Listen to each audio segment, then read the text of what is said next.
नमस्कार. आजचा विषय, तुम्ही जास्त चाललात तर तुम्ही जास्त खरेदी करता. आयकियाने हे कसं वापरलं?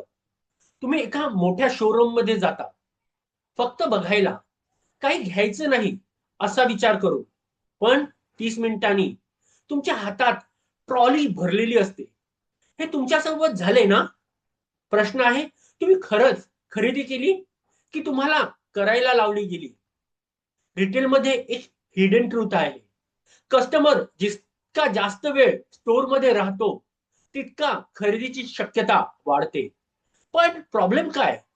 आजकाल लोक घाईत असतात. ते पटकन येतात आणि निघून जातात. कमी वेळ इज इक्वल टू कमी सेल्स. जर तुम्ही हे समजला नाही, तुमचा बिझनेस ग्रोथ मर्यादित राहणार.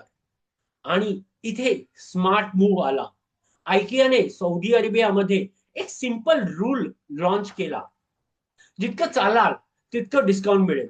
4,000 step is equal to 10% discount. आता विचार करा, कस्टमर काय करेल? तो जास्त वेळ स्टोर मध्ये राहील, जास्त एक्सप्लोर करेल, जास्त इंगेज होईल. हे डिस्काउंट नाही, हे बिहेवियर डिझाईन आहे.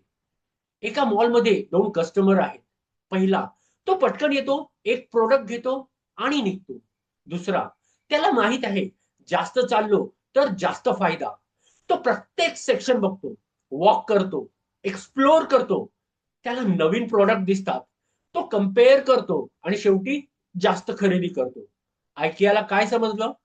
कस्टमरला पुश करू नका, त्याला एंगेज करा. बिझनेस मधला एक पॉवरफुल ट्रुथ. लोकांना खरेदी करायला भाग पाडू नका, त्याला प्रोसेस मध्ये इन्व्हॉल्व करा.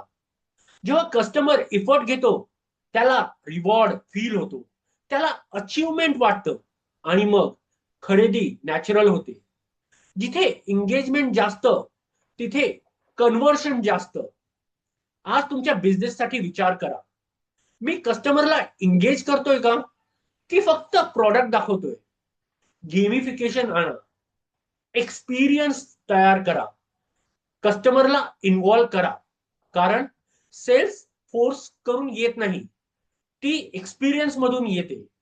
कस्टमर जितका जास्त थांबतो तितका जास्त खरेदी करतो. धन्यवाद.